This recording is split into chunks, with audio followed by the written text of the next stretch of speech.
안녕하세요. 답도 안 나오는 시댁에서 죽기 살기로 탈출한 30대 여성입니다. 저도 제 인생이 이렇게 될 줄은 몰랐어요. 어디서부터 이야기해야 하나 싶은데 결혼할 때만 하더라도 주변에서들 정말 다 부러워했거든요. 저 시집 잘 간다면서 말이죠. 정작 제 스스로는 이게 잘 가는 건가 긴가민가 했는데 사람들이 하도 부러워하니까 그런가 보다 한 제 잘못이라 하면 맞아요, 제 잘못이에요. 왜냐하면 살아보니까 저한테 부럽다고 했던 사람들까지 다 미워질 정도로 이 결혼을 왜 했나 싶은 게 정말 속이 터졌거든요. 그래서 더는 사람들이 뭐라건 간에 신경 쓸 겨를도 없이 도망치게 됐고요. 남편하고는 대학원에서 만났어요. 둘 다 언젠가 교수가 되겠다는 같은 목표를 가진 사람들이었지요. 그래서 연애하는 동안 다른 연인들처럼 어디 좋은데 구경 다니고 맛있는 거 먹으러 다니고 그럴 여유는 없었지만 나름대로 든든한 동지다 생각하고 서로 의지하며 연애를 해나갔던 게 사실이에요.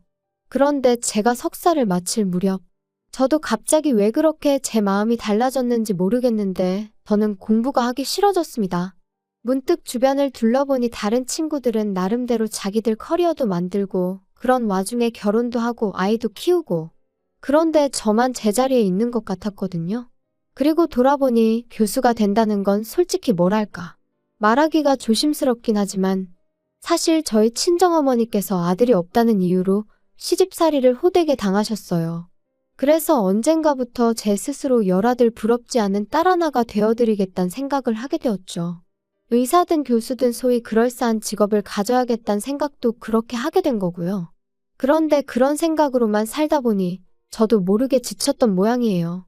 그래서 친정부모님께 그간의 사정을 터놓고 말씀드리니 아쉬워하긴 하셨지만 동시에 저한테 많이 미안해 하셨습니다. 그런 줄도 모르고 조금만 더 하고 저를 채근하셨던 기억만 난다 하시면서 얼마나 부담스러웠겠냐 고생했다 하시대요. 아무튼 친정부모님의 허락도 떨어졌겠다. 남편에게도 제 결정을 알렸습니다. 이제 공부는 그만하고 다른 길을 가겠다고요. 그랬더니 남편이 저희 부모님보다 더 아쉬워하대요. 고지가 코앞인데 네 능력이 아깝다면서 말이죠.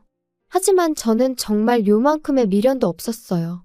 그리고 이후로 그래도 학벌 덕분이라고 해야 할지 바로 대기업에 들어갔습니다. 약간의 잡음이 있긴 했지만 남편과 제 사이도 크게 달라진 바는 없었고요. 그리고 제가 직장 생활 시작한 지 1년쯤 돼가던 시기에 남편이 먼저 프로포즈를 해왔습니다. 남편이 말하길 시부모님이 곧 사업을 정리하고 싶어 하시는데 기왕이면 그래도 현직에 계실 때 저희가 식을 올렸으면 하신다며 말이죠. 이제 와서 말이지만 제가 상상하던 프로포즈와는 거리가 있었고 그래서 좀 김이 샜던 게 사실이에요. 하지만 연애한 기간도 제법 길었고 하니 남편 마음 하나만 보고 프로포즈를 받아들였네요. 그런데 결혼식 올리고 정확히 한 달 만에 시댁이 망했습니다. 말 그대로 그냥 망해버렸어요. 사업이란 게 한치 앞을 볼 수 없는 거라지만 그래도 그렇게 순식간에 망할 수가 있나 싶었죠. 게다가 분명히 남편이 프로포즈를 할 때만 하더라도 사업을 정리하고 싶어 하신다 했지 망해가고 있다고는 안 했으니까요. 정말이지 제 입장에선 마른 하늘의 날벼락 같은 일이었어요. 하지만 제가 이렇게 이야기를 하니 어머님이 말씀하시길 고지고대로 이야기했으면 제가 결혼을 했겠냐며 적반하장으로 나오시대요. 게다가 저희 쪽에서도 사돈될 집안, 그러니까 당신들이 사업을 했으니 여러 가지로 여기저기서 말하기 좋았지 않았냐 하는데 어이가 없어서 더는 뭐라 상대해야 할지도 모르겠더라니까요. 게다가 거기서 끝이 아니었습니다. 박사과정을 밟고 있는 줄 알았던 남편은 실은 저와 마찬가지로 석사까지만 마치고 이후로는 아버님 사업을 돕는답시고 반년 가까이 학교에 나가지 않고 있었더라고요. 그래서 그럼 그동안 교수님이랑 주고받았다는 대화며 연구한다던 프로젝트며 그건 다 뭐냐 따지니 그냥 늘상 하던 이야기니까 적당히 둘러댔던 거라며 그래도 저를 끝까지 속일 생각은 아니었다고 오히려 저한테 그런 거짓말을 할 때 자기 기분은 어땠을지 한번 생각해 본 적이나 있냐는데 피는 못 속인다더니 정말 어머님하고 꼭 닮은 모습에 기도 안 차더라니까요. 그래서 이거 다 사기 결혼이다. 도저히 못 참겠다 했습니다. 그런데 변호사를 만나서 알아보니 이건 사기 결혼은 아니라는 거예요. 제 입장에선 다 속았다 싶었는데 법적으론 속은 게 아니라니 환장할 노릇이었죠. 게다가 그게 다가 아니었습니다. 시부모님은 결국 사시던 집까지 파셔야 했는데 그러고 나니까 말 그대로 거리에 나앉게 되신 거죠. 그리고 남편은 그런 시부모님이 너무나 불쌍하다며 제 앞에서 아주 눈물 콧물 흘려가며 꺼이꺼이 울어댔는데 그런 남편을 보고 있으니 치미는 우라와는 별개로 마음이 편치만은 않더라고요. 그리고 그런 제 마음을 남편도 눈치를 챈 건지 부탁이랍시고 한다는 소리가 우리 지금 사는 아파트가 얼마나 가지? 뭘 얼마나 가긴 얼마나 가. 우리가 아파트 산지 얼마나 됐다고. 우리 샀을 때랑 비슷할걸? 그럼 우리 아파트 담보로 한 1억 정도 대출 받을 수는 있나? 1억? 대출? 뜬금없이 왜? 아니, 이번에 어머니 아버지 집 하셨잖아. 이사 가셔야 되는데 그래도 좀 살만한 집에 가시려면 1억은 있어야 될 것 같아서. 우리가 대출 받아서 그 돈 해드리면 안 될까? 그게 말이 되니? 당신이랑 나랑 결혼할 때 양가에서 1억 5천씩 받아서 이 아파트 산 거잖아. 그리고 이 아파트 공동명의로 샀는데 뜬금없이 대출을 받으면 좀 앞뒤가 안 맞는 것 같은데? 자기 그리고 대출 갚을 능력은 돼? 지금 벌이도 없으면서.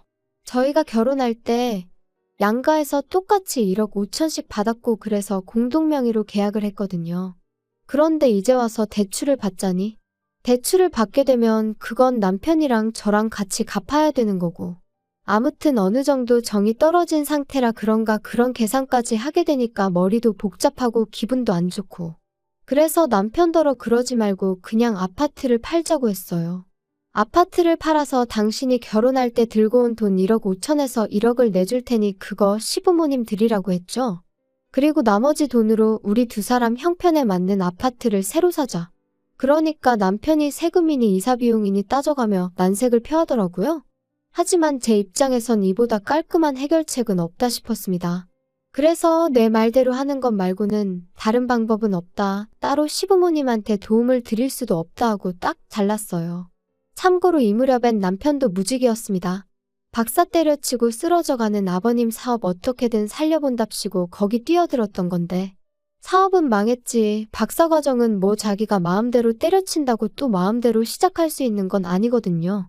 돈이 없다고 못하는 과정은 아니지만 돈 없고 인맥 없으면 빠듯한 게 현실이고요. 그래서 결국 아파트를 팔고 저희는 방 2개짜리. 그것도 말이 좋아 방 2개짜리지 거실도 없는 작은 아파트로 이사를 했어요. 그나마 돈이 부족해서 친정부모님이 5천만 원 더 보태주셨지요. 여담이지만 친정부모님께서 저더러 뭐하러 이런 꼴까지 봐가면서 사냐고 그냥 헤어지란 말씀도 하셨습니다. 하지만 그놈의 정이 뭐라고 그래도 한때는 서로 의지해가며 같은 길을 걸었다 보니 게다가 솔직히 사정을 모르는 남들이 보면 제가 그냥 남편을 버리는 걸로 보일 것 같았는데 그게 신경이 쓰이더라고요. 그래서 한때는 사기 결혼이라고 혼인무효까지 알아보기도 했었지만 어떻게든 남편 스스로 자리라도 잡게 도와주자고 그리고 그때 이혼해도 늦지 않는다. 제 나름대로 도의는 지키려고 했어요. 그런데 이런 제 마음이 남편이나 시부모님에겐 그저 만만하게 보였던 모양입니다. 작년 늦가을 두 분이 반지하 생활은 도무지 못하겠다 하시더니 자꾸만 연락도 없이 저희 집에 오기 시작하셨거든요. 그리고 하루만 이틀만 하면서 자꾸 주무시고 가시기 시작하셨는데 저는 아침 일찍 출근해서 야근까지 하고 집에 오면 10시, 11시. 그리고 퇴근한 제 눈앞에 놓여있는 건 산더미처럼 쌓여있는 설거지와 밀린 빨래들. 사실 이때까지도 남편은 계속해서 그래도 자기가 저보다 학벌도 좋은데 제가 다니는 회사보다 급이 낮은 회사는 못 간다고 버티고 있었단 말이에요. 그러니까 한마디로 계속해서 백수인 상황이었죠. 진짜 계속 이럴 거야? 하다못해 당신 먹은 거 설거지하고 당신이 어지른 거 청소는 좀 해놓으라고. 내가 무슨 밥을 차려놓으라는 것도 아니잖아. 내가 지금 남편하고 사는 건지 아들하고 사는 건지. 아, 알겠다니까. 너 지금 네가 돈 좀 벌어온다고 유세 떠는 거냐? 그리고 냅두면 알아서 다 하는데 네가 잔소리를 하니까 하기가 싫은 거 아니야? 언제 하든 해놓기만 하면 되는 거지. 나는 뭐 그 정도 자유도 없어. 남편은 제가 조금만 뭐라 하면 목에 핏대를 세우기 일쑤였습니다. 그런 와중에 시부모님까지 오셔서 주무시고 가실 때면 한마디로 아나무인이 따로 없었지요. 그러니 아무리 좋게 생각하고 어떻게든 이 난관을 같이 해결해 나가보려고 해도 도무지 이건 아니다 싶더라고요. 그래서 결국 보다 못한 제가 어머님 아버님께 앞으로는 이렇게 연락 없이 오시지 마시라 했어요. 그리고 사시는 곳하고 저희 집이 얼마나 먼 것도 아니고 교통편이 없는 것도 아닌데 주무시고 가시는 일은 없었으면 좋겠다 했죠. 하지만 이후로도 어머님 아버님은 몇 번이고 저에게 한마디 말도 없이 제 집에 찾아오셨고 그뿐인가요? 언젠가부턴 부엌 찬장과 냉장고는 물론이고 제 서랍이나 옷장까지 뒤져보시면서 잔소리를 하시기 일쑤셨습니다. 한 번은 친정부모님이 제 생일이라고 사주신 명품 핸드백을 보시고는 시부모한테는 생활비랍시고 꼴랑 50만 원 보내주면서 저는 감히 핸드백을 산 거냐며 회의로 전화를 받지 못하던 저에게 30통의 부재중 통화를 남겨놓으신 적도 있지요. 저로서는 일단 제가 산 것도 아닌데 그런 오해를 받은 것도 억울했지만 설령 제가 샀다고 한들 제가 제 힘으로 번 돈인데 제가 핸드백 하나 샀다고 그 정도로 욕을 먹어야 하나 싶은 게 너무 속상하고 화가 나더라고요. 그래서 결국 참다 못해 남편에게 나 솔직히 당신 하나만으로도 너무 벅차. 근데 어머님 아버님까지 나를 말려죽이려고 작정이라도 하신 분들 마냥 도대체 왜 저러셔? 진짜 힘들어 죽겠어. 너무 부담스럽다고. 야, 뭐? 부담스러워? 너 지금 우리 부모님을 무슨 짐짝 취급이라도 하는 거야? 야, 막말로 네가 우리 엄마 입장이면 안 열받겠냐? 우리 엄마도 한때는 백화점을 놀이터처럼 드나들던 분인데 그런 분이 지금 저렇게 살고 계시니 속 터질 만하지. 근데 너는 뭐 한 번이라도 그런 우리 엄마 모시고 백화점에 가봤어? 맨날 장모님하고만 다니잖아 너. 아니 어머님이 힘드시면 나도 쇼핑하면 안 되는 거야? 그리고 나도 우리 엄마가 사주는 거고 내 돈으로 살 형편한데. 당신이 한 푼도 안 벌어오잖아. 야, 너 유세냐? 그 얘기가 지금 왜 나와?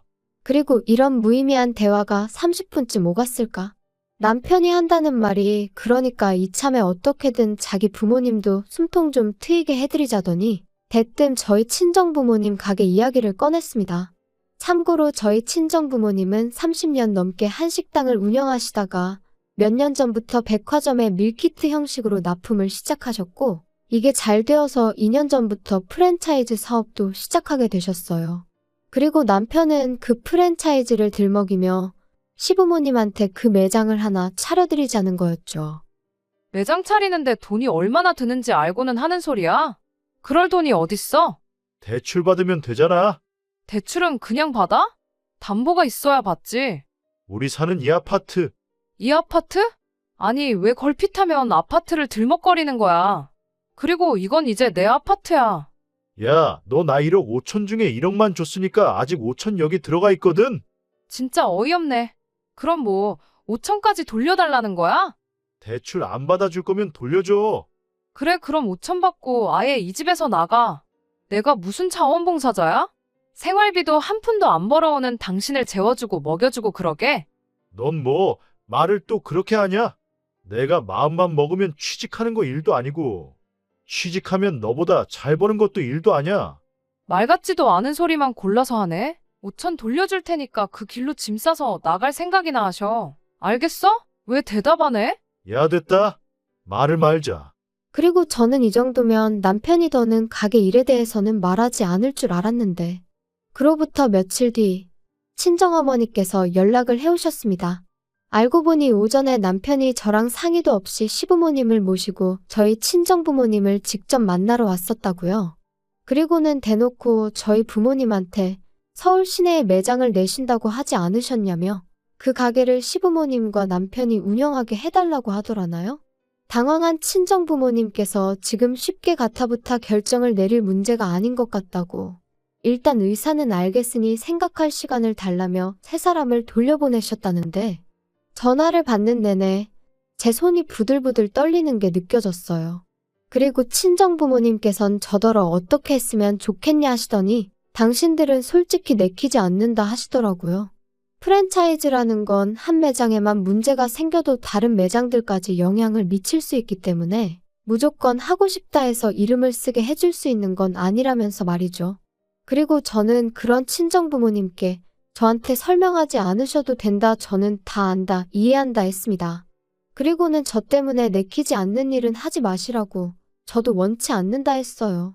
그리고 더는 걱정 마시라고 남편한테도 제가 직접 이야기하겠다 했네요. 그날 저녁 남편이 어딜 갔다 오는지 싱글벙글 웃으며 집에 들어오더군요.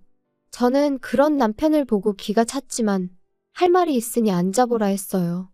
그리고는 잔뜩 기대에 부풀어 있는 그 얼굴에다 친정부모님이 내리신 결정을 전했습니다.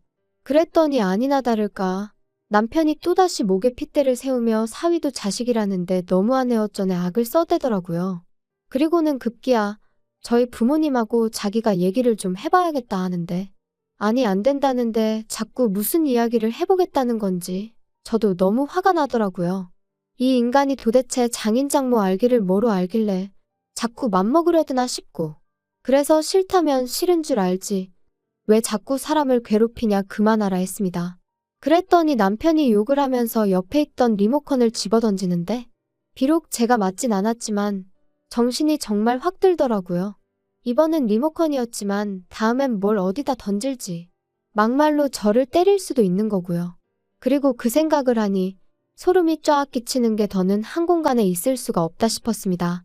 그래서 그 길로 말 그대로 도망치듯 지갑과 차키만 챙겨 집을 뛰쳐나왔어요.